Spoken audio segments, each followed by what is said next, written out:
Bienvenidos siempre a estas entrevistas que tratan de tomar todos los temas que están en la agenda pública de Chiapas, y hoy está con nosotros el doctor Osvaldo Chacón Rojas, consejero presidente del Instituto de Elecciones y Participación Ciudadana. Doctor, muchísimas gracias siempre por la oportunidad de la conversación, de la plática. No, ni me digas, Miguel, siempre es un gusto recibirte acá en las oficinas del IEPC de Chiapas.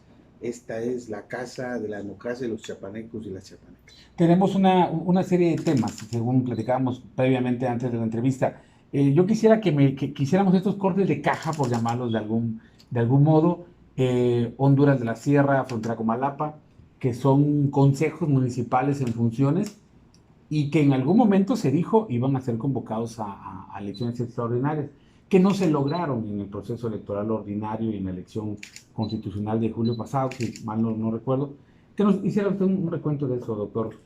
Bueno, hay que recordar que hubieron 6 elecciones municipales que por determinación judicial tuvimos que volver a organizar en este 2022. Fueron elecciones que o bien no se pudieron hacer en el 2021 o bien fueron anuladas en los tribunales. Sí. Y de esas 6 pudimos hacer 4.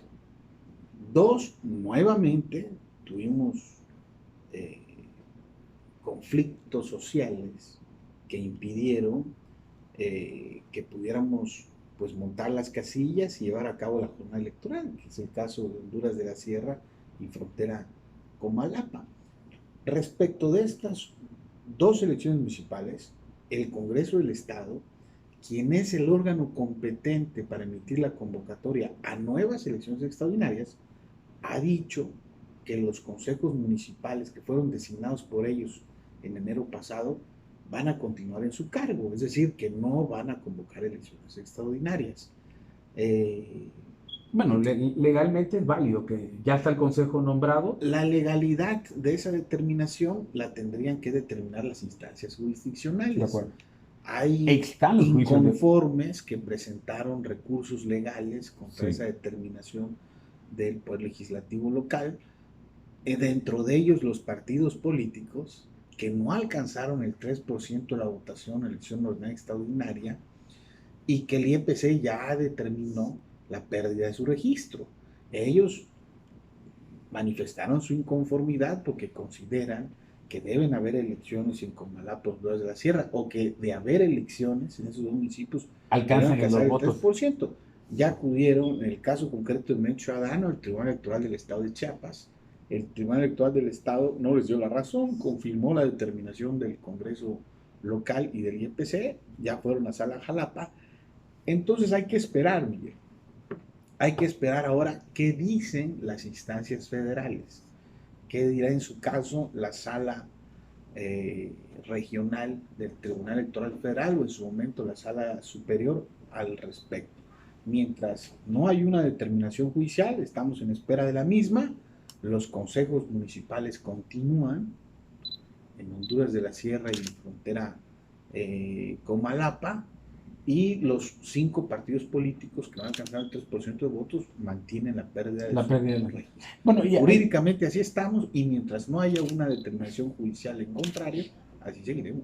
Sí, claro, y cuando Sala Jalapa diga que hay que lanzar la elección extraordinaria, claro, el IEPC va a ir corriendo. Si Sala Jalapa o Sala Superior, llegara a contravenir la determinación del Congreso y a ordenar que se convoquen nuevamente elecciones extraordinarias, pues el IEPC estará listo y preparado con ya el bagaje y la experiencia que tiene de sus áreas ejecutivas para organizar esas elecciones. ¿De qué dependerá de que podamos hacerlas nuevamente? De que haya condiciones sociales para llevarlas a cabo, ¿no? De acuerdo. Maestro, eso me lleva a otro tema, OCHUC, que siempre es un tema pendiente. Ahí el órgano, el tribunal, dijo, láncese otra vez la elección extraordinaria. ¿Cómo está ahí la situación? ¿Qué información tenemos? ¿Cómo vamos?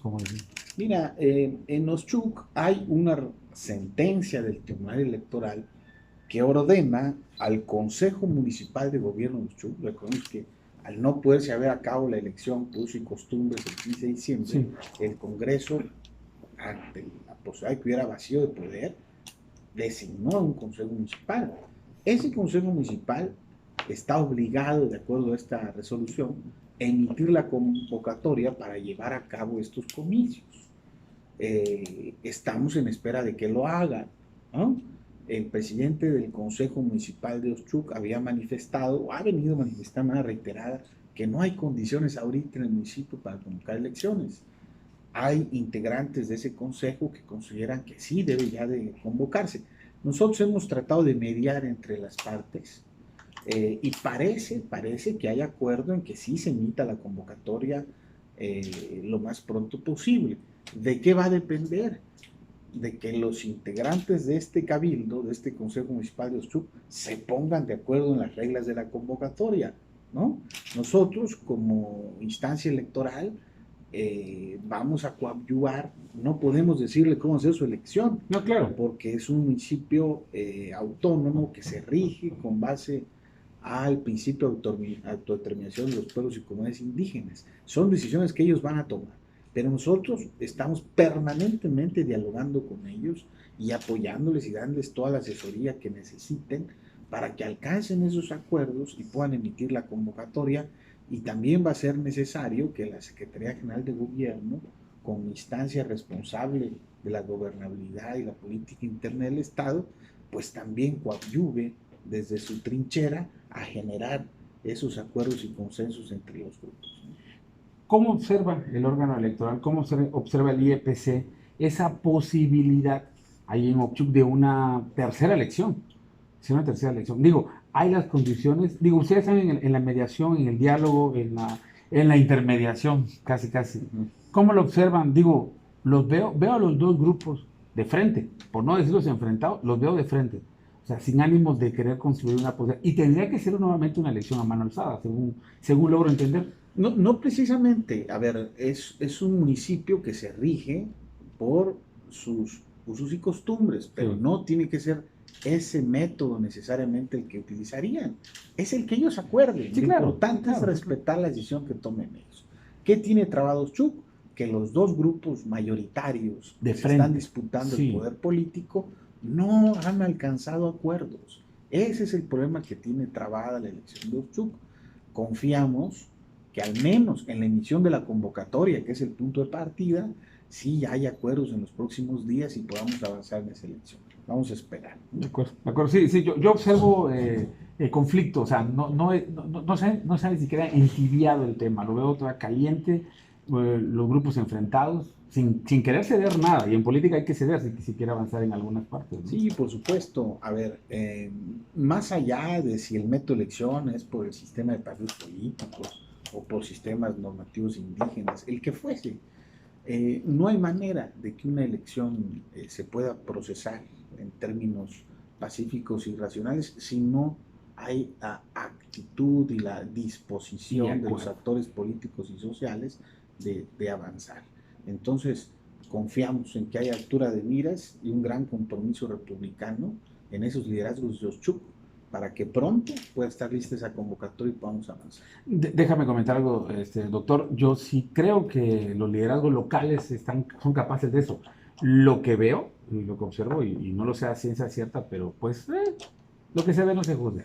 Es toda la contaminación alrededor, ¿no? Otros factores que se integran también, otros personajes. Y esto me lleva a mi siguiente pregunta, agradeciendo siempre la oportunidad de conversar. Veo muchos actores, se observan muchos actores en el ambiente político, y los voy a nombrar: Luis Armando Melgar, Plácido Morales, Zoe Robledo, no sé, el propio presidente municipal de Tuxtla. Una promoción personalizada. Claro, digo, quienes estamos inmersos en este tema sabemos que también hay una aspiración política en el futuro inmediato, ¿no? El órgano electoral, el IEPC, ¿cómo lo observa? ¿Cuál es el llamado? Te puedo nombrar a Eduardo Ramírez Aguilar mismo, a Sacil de León mismo, nuestros senadores, ¿no? Que los veo haciendo promoción política. Veo a Felipe Grande en lo local, veo a Marcelo. Viene el proceso de renovación de Morena. Es decir, se posicionan, pues se publicitan, ¿no? Hacen de su imagen, de su rostro, de su pensamiento, porque luego es una forma de pensar en política que hace un posicionamiento. Yo lo digo que es una campaña anticipada. Bueno, es lo que yo digo. ¿Qué dice el órgano electoral? ¿Cómo lo observa ese fenómeno? A ver, Miguel, de entrada, no es un asunto que tengamos que ver nada más desde lo local, ¿no?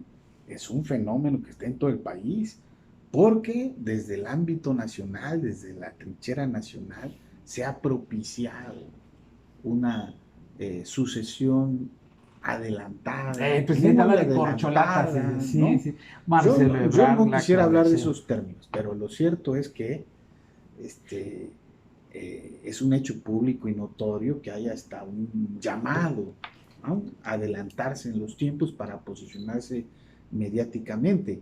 Eh, y eso va junto con pegado, por usar el Pegado, término ¿sí?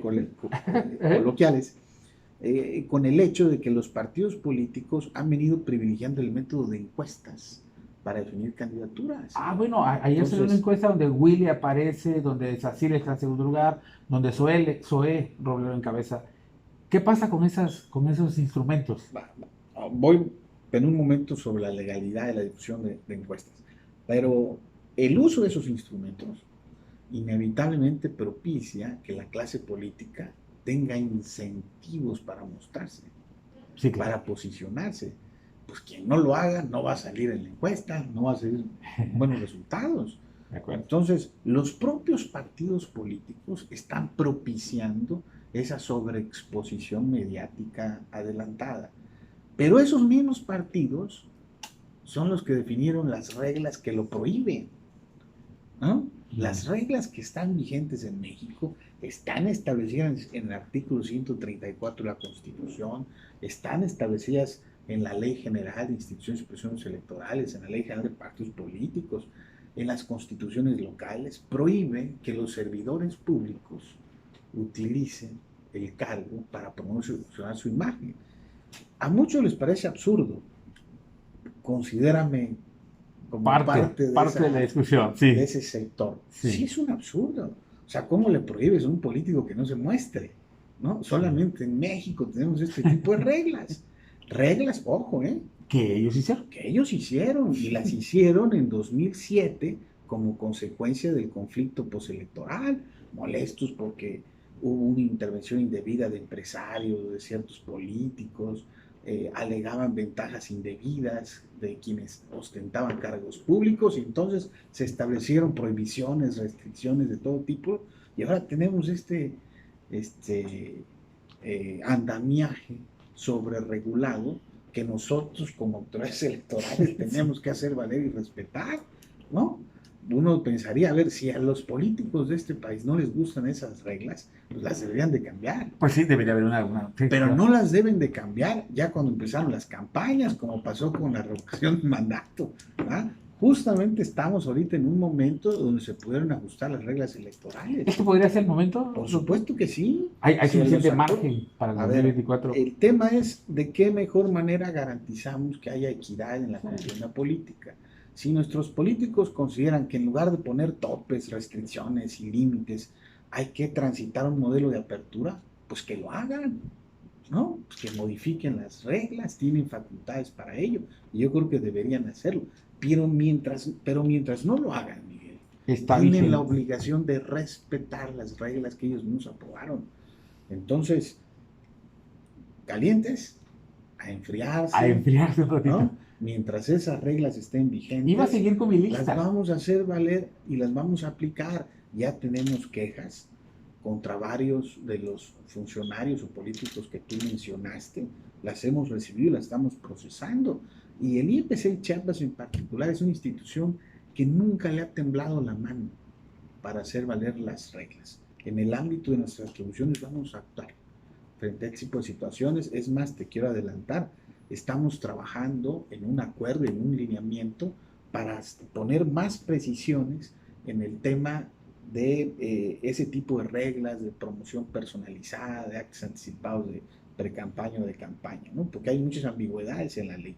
Las queremos precisar en un acuerdo, en un lineamiento. Internamente lo estamos procesando y yo esperaría que en las próximas semanas lo podamos aprobar, ¿no? Y yo creo que también es tiempo de hacer esas precisiones y esos acotamientos, diría yo también, ¿no? Porque el otro año ya, esto ya arrancó. Bueno, ya arrancó desde ahorita, ¿no? Mira, ese tipo de situaciones ponen a la autoridad electoral, a los árbitros, en una situación complicada, Sí. ¿no? Es estar en medio de las patas de los elefantes.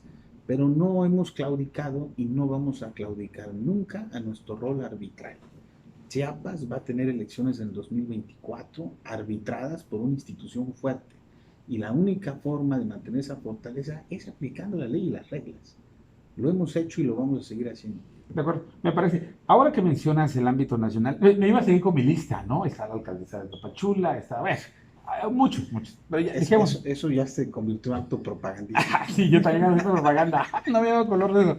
Bueno, doctor, viene también, y es algo que es el origen de esta entrevista, lo habíamos comentado. Hay una propuesta directa nacida desde el Ejecutivo Federal del presidente Andrés Manuel López Obrador en materia electoral. Según entiendo, la última fue del 97, ¿no? La gran reforma del 97, y luego se ha ido modificando, se ha ido ajustando, ¿no? La que, 2014 fue la 14, última perdón. reforma. Y ahora propone el presidente una serie de modificaciones, una nueva ley electoral que toca al órgano electoral, al IFE, al INE, al órgano, toca su constitución, toca su y toca la Cámara, ¿no? Las plurinominales. De entrada te quiero preguntar tu opinión. Tú que la has leído, tú que la tienes analizada, ¿qué te parece? ¿Cómo la ves? ¿Qué trae de bueno? ¿Qué podríamos rescatar? Y por supuesto, entiendo que para este lado de la autoridad electoral, pues significa una injerencia, pues significa meterse ahí donde debería estar ya en manos de la ley, en manos de los... Digo que ha sido un proceso, yo eso lo reconozco. Constituir un IFE, un órgano electoral federal fuerte hasta acá, ha sido un asunto ciudadano, pues no nada más de... Ah, mira, ahí viene un presidente a querer a componerlo, ¿no? ¿Qué te parece eso? Esa es mi pregunta Bueno, central. yo aquí quiero ser muy claro, Miguel. Mira, eh, nosotros somos autores electorales, representamos instituciones electorales. Y desde esa trinchera, creo, primero tenemos que ser muy respetuosos de las facultades o atribuciones que tienen los partidos políticos o los grupos parlamentarios. Están en su derecho de presentar iniciativas. Y nosotros como autoridades, a nosotros no nos corresponde juzgar eso. De acuerdo. Eso es algo que tendrán que juzgar los propios partidos políticos, la propia lógica parlamentaria, la opinión pública, desde la trinchera académica, en fin, los medios de comunicación, por supuesto. ¿Qué nos corresponde a nosotros? Brindar toda la información técnica que los grupos políticos requieran para que tengan diagnósticos claros y objetivos a partir del cual tomar decisiones. Y eso es lo que estamos haciendo. Estamos integrando documentos de trabajo, ¿no? Para que los grupos políticos del país, en temas de federalismo electoral, en temas de cómo funciona la organización de las elecciones, el sistema de partidos políticos, el sistema electoral, cuenten pues con los elementos suficientes para la toma de decisiones. Porque además esa es una condición necesaria para que se puedan procesar reformas electorales con éxito en cualquier democracia del mundo. No puedes partir de falsos diagnósticos, ¿no? Numeritos, datos, objetivos claros. Y eso es lo que vamos a hacer. Se han convocado foros por parte de algunos partidos políticos para en las próximas semanas discutir esa iniciativa de reforma. Como instituciones electorales, creemos, debemos participar, por supuesto, en la medida en que haya un consenso partidista, porque si no lo hay, ¿ah? Entonces podríamos estar actuando de manera parcial. Exacto, y a partir de supuestos. Entonces, nada más déjame, Miguel, concluir con esto. Se requieren diagnósticos objetivos y vamos a coadyuvar ello. Y la otra es que se requieren consensos. O sea, los grupos políticos tienen que hacer un esfuerzo por consensuar. Las peores reformas electorales en cualquier democracia del mundo son aquellas que en lugar de consensuarse se imponen. Y eso ojalá no suceda en México. Y como te refieres a eso, te refieres a que la oposición no está, o sea, no está en la agenda y en su narrativa pública hablar de una reforma electoral. Digo, sí lo tiene el partido oficial, sí lo, digo, es una propuesta del presidente Andrés Manuel. Por supuesto que Morena en la Cámara lo trae como una cosa importante o prioritaria. Pero si la oposición no está en la lógica también, porque esta es una reforma de características constitucionales, debe llevar el consenso de la mayoría. Por supuesto. de todos, de todos, ¿no? y no lo hay. Mira, la última, la, la reforma del 2007, por ejemplo, tuvo el consenso de los grupos mayoritarios, pero dejaron fuera a los grupos minoritarios. Y eso no es lo pertinente cuando se aprueba una reforma electoral. La designación de consejeros electorales en el 2003 dejó fuera a los partidos de izquierda. Fue un arreglo entonces entre el PRI y el PAN. ¿Qué sucedió? Pues que eso sentó el germen de la crisis postelectoral del 2006, ¿no? Sí. Partidos de izquierda cuestionando el trabajo de la autoridad electoral no formaron parte del proceso de designación de sus consejeros electorales. Entonces hay que evitar a toda costa que en materia de reformas electorales impere la imposición, ¿no? El llamado es: bienvenidos si quieren discutir una reforma electoral. Si eso es prioridad de los partidos de este país, adelante. Yo creo que hay otras prioridades en México que deberían de predominar en la agenda legislativa. Pero si ellos consideran que lo electoral requiere ajustes, bienvenidos, pero objetivos claros y consenso. De acuerdo. La reforma del presidente en materia electoral está en la Cámara, ya fue enviada a la Cámara. Está en el proceso de las comisiones, la dictaminación y el consenso, como para presentarlo al Pleno. ¿Usted cree, doctor, que se logre antes de finalizar el año? ¿Que suba? ¿Que vuelva a prioridad en los partidos políticos de México? Y diga... Bueno, no, eso no lo sabe nadie, ¿no? Sí. Los partidos, los grupos parlamentarios en el mes de agosto van a llevar a cabo sus reuniones previas, plenarias, para definir sus prioridades en la discusión de asuntos del periodo ordinario que arranca el 1 de septiembre, ¿no? Entonces vamos a ver cuáles son las prioridades de todos los partidos, qué tanto les interesa el tema, qué estrategias plantean, cómo avanzan los acuerdos. Será un periodo ordinario muy interesante en la Cámara de Senadores y en la Cámara de Diputados, ¿no? Va a ser muy interesante. Bueno, ya iremos hablando de ese tema. Espero que podamos hacerlo antes de concluir el año. Nada más déjame cerrar con un par de temas. Y hoy lo comentábamos muy al principio. Hay partidos políticos, Movimiento Ciudadano en particular, que pierde el registro en Chiapas 546. A una cosa así de votos. O sea, un poquito, pues. Lo pierde, entran a la discusión, se apropian de estos dos consejos para discutir y decir, ahí está mis votos de registro. Viene la elección y la renovación del Consejo Estatal y la dirigencia de Morena. Digo, sería irrelevante si no es porque es el partido en el poder. ¿Qué toca al órgano electoral con respecto a esos temas? Digo, no solamente Movimiento Ciudadano, pues hay varios partidos que pierden. Queda... Lo comentábamos al principio, Miguel, abordábamos justamente esa situación. Son 5 partidos políticos que no alcanzaron el 3% de la votación. En particular, Movimiento Ciudadano considera que se vio afectado por esa determinación, porque al no haberse llevado a cabo 2 elecciones municipales, ya comentamos, sí, Frontera Comalapa y Honduras de la Sierra, y al tener poco más de 400 votos que necesitan para el registro, sí hubo como una afectación directa a ellos. Ahora, yo creo que tienen razón, ¿no? El tema es que el IEPC es una autoridad administrativa y no podemos inaplicar una disposición de la ley general que nos obliga a cumplir, mantener el registro solamente de los partidos que alcanzan el 3%. ¿A quién le corresponde hacer esa valoración? Si vieron situaciones atípicas, ¿no? Si son suficientes, válidas, a las instancias jurisdiccionales. Son ellos los que tienen que pronunciarse, los que tienen la atribución para, en su caso, hacer ese control de constitucionalidad. Entonces, vamos a esperar qué dicen estas instancias. El tribunal local ya les dijo que no hizo la valoración que el partido demandaba. Vamos a ver qué dicen las instancias federales y nosotros pues vamos a respetar las determinaciones judiciales que... En tanto está avanzando el proceso de la liquidación, sí, la mecánica que trae el IEPC para... Hay un lineamiento para el proceso de liquidación de partidos políticos que aprobó el Instituto Nacional Electoral y que de entrada nos obliga a nombrar un interventor, ¿no?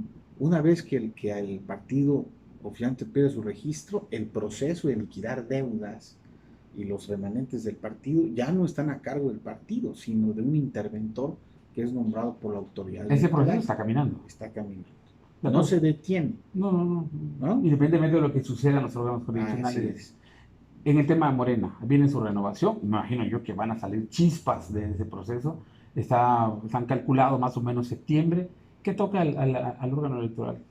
¿No? En el caso de la vida interna de los partidos políticos, de sus procesos internos, mientras los partidos políticos no requieran nuestra intervención, pues únicamente estaremos atentos y atentas a los juicios, los recursos que pudieran promoverse. Fuera de ello, todo corresponde a las instancias internas del partido político. De acuerdo, doctor. Hay algo más que no pregunté, me quedo pensando. ¿Qué más falta preguntar aprovechando la entrevista? ¿O algún mensaje final que nos quieras dar?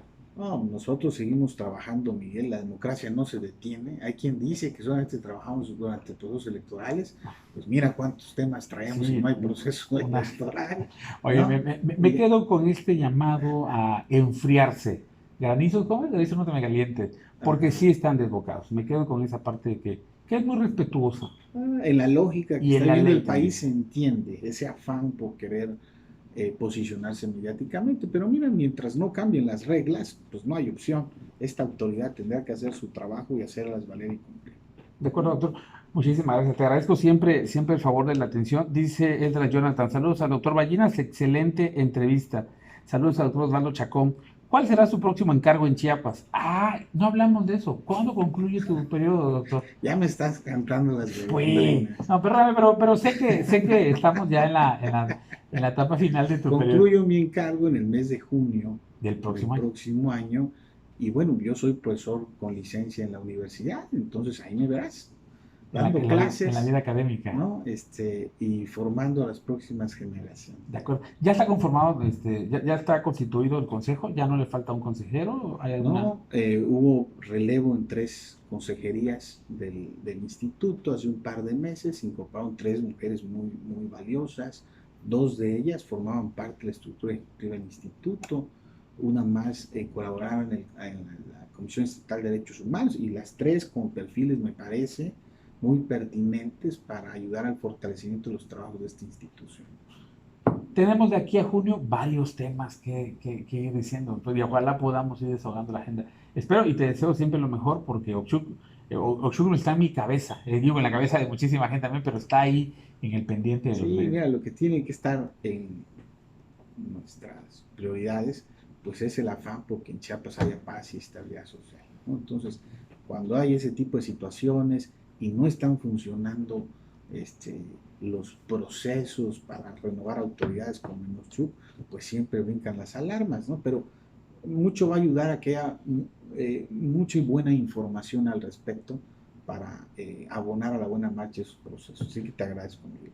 Doctor, pues muchísimas gracias. El doctor Osvaldo Chacón Rojas, consejero presidente del IEPC en Chiapas. Doctor, muchísimas gracias. Saludo a toda tu audiencia. Buenas tardes, hasta pronto.